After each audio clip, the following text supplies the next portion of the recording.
কোনদিন আল্লাহ না করুন যদি এমন হয় কুফরের পক্ষে, এই কুফরি ইজমগুলোর পক্ষে মুখ দিয়ে কথা বের হয়, আমাকে বয়কট করবেন। যদি এমন হয় আমাকে 10 বার হত্যা করা হয়, এরপর আবার 10 বার জীবিত করা হয়, তারপরে ইনশাআল্লাহ প্রতিবার মৃত্যুর আগ দিয়ে হলেও বলে যাব গণতন্ত্র হারাম ছিল, হারাম আছে, কিয়ামত পর্যন্ত হারাম থাকবে। পৃথিবীর সব লোক যদি গণতন্ত্রে গিয়ে জড়ায়া যায়, আমার 14 গোষ্ঠীও যদি গণতন্ত্রের সঙ্গে মিলে যায়, তারপরও গণতন্ত্র হালাল হবে না। যেটা আল্লাহর কোরআন দ্বারা হারাম, যেটা নবীর হাদিস দ্বারা হারাম, সেটা চিরকাল হারামই থাকবে। কেউ গ্রহণ করুক আর না করুক, তারপরও সেটা হারামই থাকবে।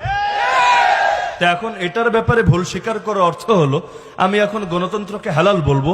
যেদিন আমি গণতন্ত্রকে হালাল বলবো সেদিন তো আমার নিজের ইমানই থাকবে না।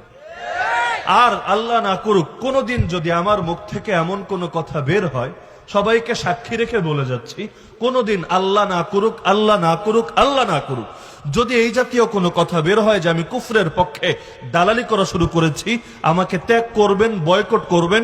ইমাম ইবনে তাইমিয়া রাহিমাহুল্লাহ যেমন বলেছিলেন, তোমরা যদি দেখতে পাও আমি কোরআন মাথার উপর নিয়ে মঙ্গোলীয় তাতারি বাহিনীর সঙ্গে মিলে গিয়েছি, আর ওদের সঙ্গে ওদেরকে সাহায্য করে আমি মুসলমানদের বিরুদ্ধে যুদ্ধ চালাচ্ছি, তাহলে তোমরা আমার ইসলামের দুশ্মন মনে করবা, আমাকে তোমাদের তীরের লক্ষ্যবস্তু বানাবা। একই কথা আমিও বলে যাচ্ছি, সাক্ষী রেখে বলে যাচ্ছি। এই সাক্ষীর সবাই আপনারাও থাকবেন, মিডিয়াগুলোও থাকবে। কোনদিন আল্লাহ না করুন যদি এমন হয় কুফরের পক্ষে, এই কুফরি ইজমগুলোর পক্ষে মুখ দিয়ে কথা বের হয়, আমাকে বয়কট করবেন।